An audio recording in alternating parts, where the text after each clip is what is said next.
Hello YouTube, this is Morgan Airspeed Prime here at my next Transformers comic review. This review is going to be for Transformers Windblade Issue 1. And this is also going to be the first in a new kind of way I'm going to do these Transformers comic reviews. As I mentioned at the end of my last video for Dark Cybertron, I wanted to switch up just the way I'm doing these. I was originally doing non-spoiler reviews only when a new trade paperback came out, and it just I just felt a little bit limited, not only that, you have to wait longer for those trade paperbacks to actually come out, have to discuss so many issues in one video and in a non-spoiler way, so I didn't really feel like I was getting to say enough of what I wanted about each issue. And I just decided now that with Windblade and also Robots in Disguise and More Than Meets the Eye issue 28, basically being the whole Dawn of the Autobots Season 2 launch of these comics, I want to just start doing these issues issue by issue, kind of pretty much as they come out, and giving you all my thoughts on these comics. So these reviews will become a little bit more regular, and yeah, that's pretty much all I have to say with regards to that. So anyway, as I said, this review is going to be for Windblade Issue 1, which I suppose I could give a bit of a backstory. I'll do this kind of roughly with all of the kind of first issues here, and after that I'll get just straight into the comics. So Windblade originates basically from a whole idea that Hasbro had to basically do a whole fan-built Transformer idea.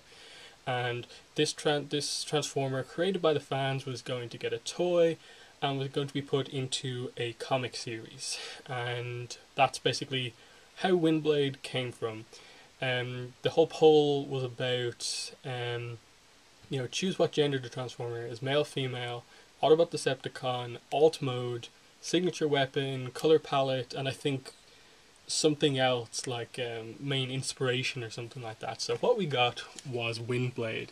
Female Autobot, transforms into a jet, sword as her main weapon, and obviously red colouring, and I think somewhere along the line there was kind of like Japanese inspiring, which is why her face is like that and stuff like that. So anyway, it worked out pretty cool that we got this as our fan-built Transformer. Toys yet to be released, and obviously this is issue 1 of her miniseries. This has the potential to become an ongoing. Right now it's only scheduled for a 4-issue miniseries run. If it sells well, it'll become an ongoing series. They'll probably retitle it from Windblade to just like Transformers Cybertron or something like that, because this takes place in Cybertron, Robots in Disguise takes place on Earth, and More Than Meets the Eye takes place on the Lost Light. So without Windblade continuing, we won't have any story on Cybertron, which would be a shame after how good Robots in Disguise has been. But anyway, Windblade obviously made her debut in Dark Cybertron. Didn't get a massive amount on her character or her origins, so they've kept a lot back for this. Now this is issue 1. This is the cover I chose. This is the standard cover, cover A. The other covers are the subscription cover there and the retailer incentive cover. This cover that I've got is by Casey Collar. The interior artist Sarah Stone does the subscription cover, which is also pretty nice. But because this is an issue 1, I think just a full body shot works for me better. I like to have a kind of more just general idea of what the series is about on an issue 1, and this for me fits the bill. But other than that, I do like Sarah Stone's artwork, and probably will get her covers for the rest of the run of Windblade. Livio Ramondelli's incentive cover, not quite my style. I don't think he captured Windblade the best in this image, but either way, that's that. Creative team on this book is Margaret Scott on writing, Sarah Stone on art, and also she does her own colours and stuff like that as well. We also have Chris Mowry on letters, editorial assistance by Rebecca Ward, and editor John Barber. So for a Transformers series about some female Cybertronians, we have a primarily female kind of creative team, which is really cool. Margaret Scott obviously has done some work on the Prime comics, and it's nice to see her get her chance to do something in the kind of IDW main universe, the whole G1 G1 continuity, so this is pretty exciting there. And just I'll give general thoughts. Just I do actually really like this book. I was actually really excited going into it. I know a lot of people weren't so like hot going into it, but I was really pleased with how this actually worked out. Because it obviously had a lot to live up to, given how good More Than Meets the Eye and Robots in Disguise have been up to now, and so this was kind of like the intruder book, the book coming in, trying to be the third kind of spoke in the wheel, and it's done a really good job, having to deal with the whole thing of, female Transformers coming into a universe that has primarily only had one RC up to now in the whole Origins. Talk about that more in a minute. But it dealt with that, made her a unique character, created an interesting story with some nice mystery, and just in general kind of is right up there, I think, with the quality of issue 28 of both Robots in Disguise and More Than Meets the Eye. I think this is a very good start for the series, and based on what I've seen online, it's sold really well. There's a lot of buzz online about this, a lot of people talking about it. Some people really like it, some people I haven't seen anyone really just completely hate it, which is really positive. I think it's got a lot of reviews on online and stuff like that, so getting a lot of press, and that's good. That's a good sign for this continuing, which I hope it does. But anyway, let me get into some specific talking points here. I'll start off with the big one, that being the whole issue of female Cybertronians. Introduced in Dark Cybertron, we had Windblade, Chromia, and Nautica show up. Basically, they were keeping Metroplex running, and there's a whole mystery about where Metroplex has been and all that, but either way, this saw the kind of introduction of more female Cybertronians. Before this, up to now in this universe, the only female Cybertronian had been RC, and even that was because of an experiment that Jaxus performed on her before she was a her to make her a female, basically. I can't remember the exact specifics, the exact science of it, but effectively he created, gender in the species more or less, and that led to RC kind of going crazy because she was the only person on the planet being referred to as a her, and I thought it was an interesting idea. Obviously there's a little bit of an odd thing about, oh, so you're just flat out doing no female Transformers here and playing that card. But anyway, that's been established, that's the canon up to now, and I think because of that, this book definitely, going into it, the one thing I kind of went in feeling about this book was that it has to respect established canon, regardless of how the author, editor, artist may actually feel about that. And I think up to now, in issue 1, it's done a reasonably good job at giving some form of an explanation without completely devoting the whole book to female Cybertronians and making a huge deal out of it. So I'm quite happy with how far it's gone.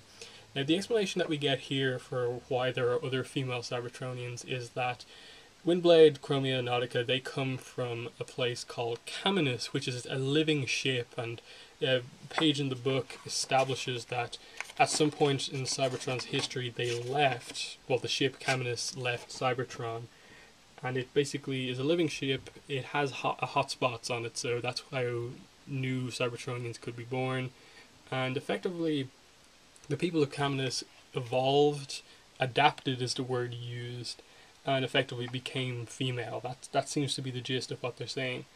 And they, obviously this means that Windblade, Chromia, and Nautica, they grew up knowing about Cybertron, but having never actually been on Cybertron before, and so they have all these kind of issues and stuff like that when they actually arrive here and see what it's actually like. But anyway, that's the implication, that basically evolution happened. The Transformers, the people from Caminus transformed and became female. Now, for me, I want to know the reason why this happened. What was the reason for an evolution of an otherwise genderless species becoming female? That's the explanation I want to hear. And I'd be happy enough if they just did something along the lines of, very simply, the reason Jaxus knew how to make RC a female, or had the idea for this, was because he saw the people of Caminus or something like that, and so that's how he made Arcee a female, because he knew other female Transformers were out there. That'd be a really simple explanation that would make complete sense, because the backstory established here sets up that this is a thing that's happened over the course of a long period of time. Female Transformers have technically existed for ages on outside of Cybertron. So there's definitely an option for them to get away, explain this away quite nicely. Moving on to some of the actual issues of this book, Windblade's character, stuff like that. I'll start off with Windblade herself. Title character, and because this is technically a mini-series, it is super character focused on Windblade, and straight away this issue gives us so many more kind of character traits than she ever got in Dark Cybertron. She obviously wasn't the focus of that book, but traits like naive, new, eager to help, she's really polite, all of this sort of stuff comes up.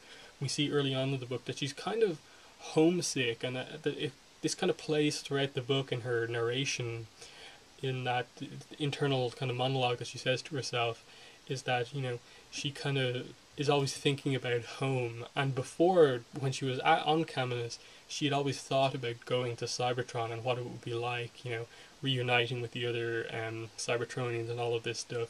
But when she arrived, the dream didn't meet up to reality, and for someone who's basically in this book revealed to be very optimistic, trying to see the good in people, seeing all the kind of bad stuff happening here is a big shock to her, hearing how long they've been at war. And especially in this book, her finding who Starscream really is, because she obviously didn't know who he was, she gets that here, is a really big shock to her. And I kind of really like that Windblade is not... As you maybe kind of would be led to believe from the covers, she has a sword, she is doing an epic pose, she's this awesome character that's kind of Arcee-like, always taking down other Transformers, amazing fighter. This book establishes her as not being this kind of perfect character, that she is very naive. She kind of has to rely a lot on people like Chromia for advice. Chromia is basically her fighting teacher. We see that she's not the best fighter. Chromia can beat her in a fight, sparring fights anyway. But she has these other traits in that she always tries to see the best in people. At least that's what's apparent early on. She's super polite, almost to a fault, even when Starscream walks straight in there and is kind of abusive towards her. She's kind of resourceful, very eager to help when she finds out what's wrong with Metroplex and trying to investigate all the problems. I'm really kind of happy with how the character has gone, because there was a slight worry that they may have kind of tried to make up for the lack of females so far in IDW by just making all of the female characters amazing and flawless and stuff like that. Thankfully that is not the case. They're just treating these characters as normal characters, and that's really good, and I'm happy, and I like the way Windblade has been portrayed. Chromie is also actually really nicely characterized here. She has some nice moments. Obviously, just in general, you can tell that she and Windblade have known each other for a while. They're friends, but there's also a kind of, job kind of relationship. Because Chromie is her bodyguard, and Windblade's the commander. There's that there too, and Chromie's kind of more experienced than Windblade. So that's pretty nice too. But while you have the kind of good side of things, in terms of the main good character, you have Windblade. On the villain side of things, we have Starscream. And I thought this was just interesting in itself, that they're pairing Windblade up with Starscream as the kind of conflict in this book.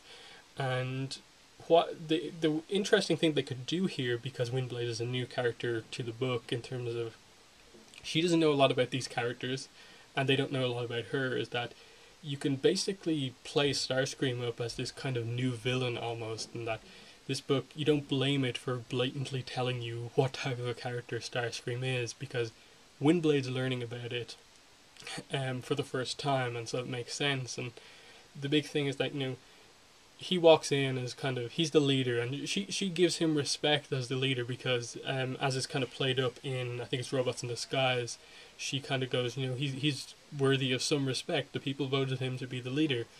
And only now when she gets some kind of one-on-one time with him here and he's blaming her for the problems with Metroplex, do you actually get that, oh, this guy is willing to kind of take me out just so he doesn't get any of the blame here. And he's kind of, that's what he does. He walks straight in and effectively whispers in her ear, I don't like how polite you are.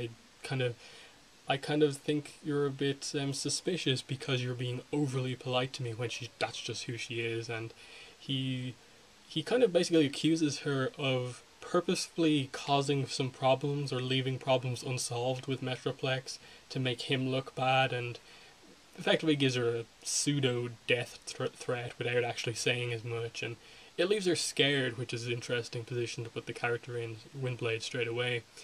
But out of this, she basically decides that she's going to do some research on Starscream, so she goes to ask some people, Ironhide specifically, and he says, go ask his friends, not his enemies, so she has to ask some Decepticons, which she does at a bar. But before I get into that bar scene specifically, she learns from the people who he is, and what she learns is that Starscream is a character who only cares about himself and will do everything he can to make himself kind of take all the blame away from himself and put it on someone else. He doesn't care for anyone, which is the complete opposite of who Windblade is. She seems to care a lot about people just in general. Coming back to the bar scene, the way she kind of views people is all positive, even though they're Decepticons and there's Autobots there. She all has some form of a positive view on them. So I really do like Windblade's character, and especially this kind of conflict being set up with Starscream. Here's the bar scene itself. As you can see here, interesting group of characters, and I'll actually just read out what she has to say about all of these characters because it's very interesting. It's just name of character, Windblade's brief one-line, like few-word description of what she thinks of them. Blur, fast, everything. Tankor, aka Tall Tankor, and then the other Tankor, aka Fat Tankor, and then in brackets it says not to his face. So she, even though he's a Decepticon and she thinks he's fat, she's like, okay, don't say it to his face. Fizzle constantly reminds everyone he was on the Lost Light, and you have him saying, Rodimus said it himself, I practically ran the whole ship when I don't even remember him being on the Lost Light. Slug, default equals grumpy. Swindle, currently lying. And then Waspinator, who, he basically brought the Necrotitan to Cybertron. She just says, sweet but dim. So a lot of people look down on Waspinator, she doesn't. Skybite, and it's just question mark, just roll with it. And then you see her kind of learning on the job how to get information out of people. She doesn't ask straight away. She waits for them to have a few drinks, and then ask the question and gets the advice. And that panel right there down the bottom says the whole story. She is shocked and appalled to hear the way Starscream is and the way he treats people. Really good art there from Sarah Stone in terms of the expression from Windblade. But from here, that basically leads to the kind of big shocking moment of this book, in that she walks out of the bar, she's about to kind of go home to see Metroplex, and there's an explosion. She's injured. I think Chromia is slightly injured as well. And effectively it appears as if Starscream has tried to kill her. But one of the key things is that she remembers the last thing she saw before she blacked out, and that was Ratbat walking off. So Ratbat's going to play a role in this book, and he apparently has tried to take out Windblade, whether that be to help Starscream or for his own goals or whatever, because Ratbat has kind of tried to kind of outdo Starscream, but Starscream has always outdone Ratbat thus far. And even the last page of the book kind of seems to hint that Starscream knew about it in some way. But I think that could just be Starscream's personality, in that he's just like, oh, well, look who isn't dead. I didn't do this, but, I'm kind of glad someone tried to do it. And she really thinks that. That's what her monologue says at the end. He will try again, and she's kind of scared. She's resigned herself to things being bad on the planet. And there's also the setup here, as the explosion has just gone off. She reaches out and finds a little bit of evidence, probably part of the bomb, that will give her some hope. But yeah, again, really nice art here in terms of the colouring there, an injured Windblade and how it's played up, really nicely done. But part of the key thing here with Starscream is that he appears to be playing it off as if this explosion was actually caused by poor maintenance on Metroplex, and he seems to want to get people out of Metroplex. He wants to get them to rebuild Iacon so he doesn't have to live inside an Autobot city, basically. I think Optimus Prime points that out in Robots in Disguise 28, that, you know, I'm going to leave you in power, but just remember, you live in an Autobot. Don't do anything too bad or the city will attack you itself. So that's a really interesting kind of dynamic there, that Starscream seems to be trying to kill Windblade but playing off the assassination attempts to make living in Metroplex not the best kind of thing. And speaking of Metroplex, we get a little bit of kind of insight into how Titan's kind of minds work. It's a very interesting panel. Let me just find a whole page actually. Right here. Just in terms of, you know, understanding how the Titans' mind work, they're obviously from a different age on Cybertron, and Windblade's role with Metroplex is that she's one of the only people who can understand him. She's a city speaker. One of the lines here is, "Their thoughts are vast and they speak in webs of light that even the best city speaker struggles to fully understand. To have something so glorious hear you and try so hard to answer is sacred." And he even calls her Wind Voice, and he says, "Wind Voice, ... troubled." And then he kind of, in the middle of this sentence, says, "And the stars grew distant and lonely in their orbits," and he can't really speak properly. He says, "What need?"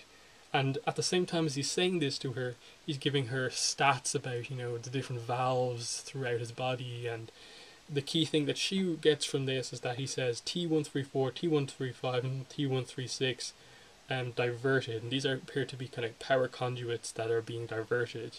And this is a mystery in the book. Who's diverting these parts of Metroplex elsewhere for whatever reasons? And this is part of the mystery she goes to investigate. That's really cool, really interesting mysteries, and it's nice that the Titans are not just for Dark Cybertron, that they're actually being explored more here too. This brings me into Ironhide and his role in the book. I'll briefly mention just the apparent hint of a kind of shipping thing between Ironhide and Chromia here, in that, you know, Chromia says he's just so mopey, and then Windblade goes to say, "Okay, I'll tell him that when I go and see him," and she's like, "No, don't tell him that," as if she cares what he thinks. Obviously, I don't think they're straight up playing it, you know, okay, these are going to be a couple at some point, because I don't think they want to, you know, having just introduced female Transformers, straight away go for the romance angles all over the place. But it's definitely something I'd actually really appreciate seeing, because I really liked it what they did with Rewind and Chrome Dome and More Than Meets the Eye, just straight up saying they loved each other, they were basically married, and why not do it now that there are female and male Transformers? But that's just a kind of pseudo setup. She seems kind of quite concerned at Ironhide, at Windblade saying something to Ironhide that would make him feel bad. But then, pretty much my final talking point is Ironhide. Great continuity here, and if this was completely Margaret Scott's idea, this is really good continuity here. Basically, we find out that he's wandering Metroplex, no idea really what to do. He's kind of lost his goal in life, and it's explained here. They say he was blessed with a vision of the future and it made him fearless. This is referencing the end of Chaos, I believe the very last issue. Well, after whatever happened, he saw a vision of basically Cybertron really far into the future, and he was one of the only kind of cast of main Autobots that was left, and he was there with Alpha Trion, and it was a really peaceful time on Cybertron, and it made him fearless because he knew he was going to live to the good times on Cybertron, basically. And he had this path, this goal, and everything was going to work out. But then it says here, but the same events that brought me to Cybertron have contradicted much of what Ironhide saw. He wanders Metroplex now, hoping the Titan will hold some explanation. It's not going well so far. And he's become somewhat of an expert on the different parts of Metroplex, in that she asks him, you know, where are T134 through 136? And he says, yeah, they're just up there. And they don't go too far into what's up with Ironhide. I hope they do, in that, you know, I think it's really cool that he's part of this book and not one of the other ones like you'd expect. But mainly the issue here is that, you know, she asks him, you know, it says, it feels cruel somehow, but I have to ask him, even though I know he already is.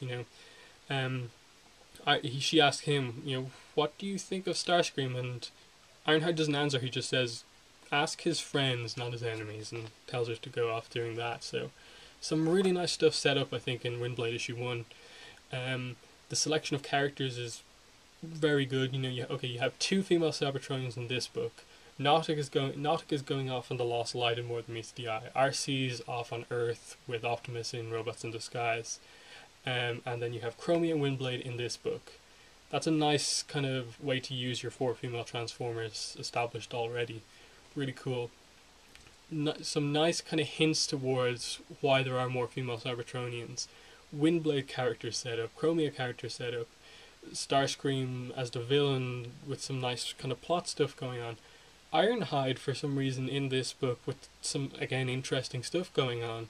Metroplex kind of being characterized and being presented as kind of part of the mystery, and just in general, like some other nice mystery, the explosions, what's up with Ratbat, what was the evidence she found, and all this other stuff. Very, very good start to the book. Exceptionally well written. Art is unique from Sarah Stone, and quickly becoming kind of one of my favorite Transformers artists, even after only 1 issue. I'm super eager to see what Windblade issue 2 holds.